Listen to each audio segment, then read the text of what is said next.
Knowing someone is like looking at a coin. There's a side that you see and a side that you don't.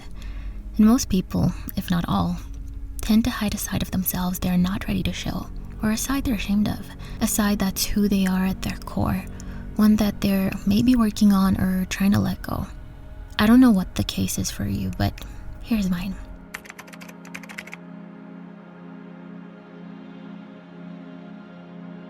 I'm someone who doesn't get a lot of compliments, and I love it that way because I'm awkward at accepting them. But when I do get them, they're often about my motivation, consistency, and talent. And there are some who think I have it all figured out.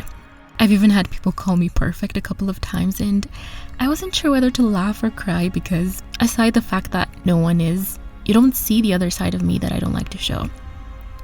When I get compliments, it's like seeing a version of myself that I've never acknowledged because it's my normal. The reason I don't see the version of me that you see is because I'm dealing with the other version of me that you don't see. The version that struggles behind the scenes to let the version of me that you see exist. In fact, this entire video that gives you a glimpse into that side of me is a bit scary to put out, but I guess it's my own way of saying that there's a lot more than meets the eye. While I believe there are people who are an open book, others, like myself, are very careful who we let in and show that other version of ourselves that we don't show many. That version of me that you don't see has found it hard to get up, much less create something.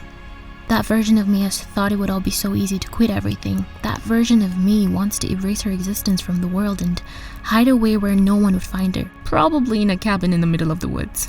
That version of me struggles to find the reason she does everything she does. That version of me is all the times I've been broken and exhausted, all the times I've been insulted and misunderstood.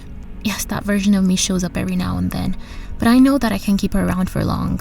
She's the version of me that loves to throw a pity party, and I found out that the enemy loves her. Because that's when I'm at my lowest, and oh, how he tries to keep me down. He throws punches after punches, reminding me of all the ways I failed as a daughter, a sister, a friend, a stranger, a writer, a woman. But then Jesus reaches out to me to help me up every time. Through the power of the Holy Spirit that lives in me, I'm filled with the strength to get back up from the pit of despair and keep walking, leaving that version of me behind. The old is gone and the new has come.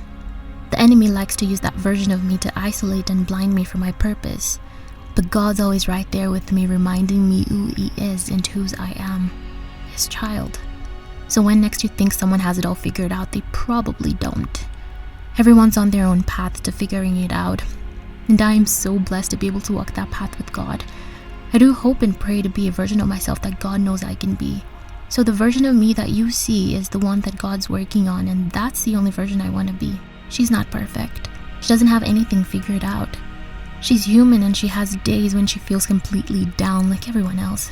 And I guess we just have to remind ourselves every time we interact with someone, whether they're older or younger, they also don't have it figured out, and we need to learn to treat them with patience, love, and kindness, because everyone is a work in progress, and we're all God's masterpiece.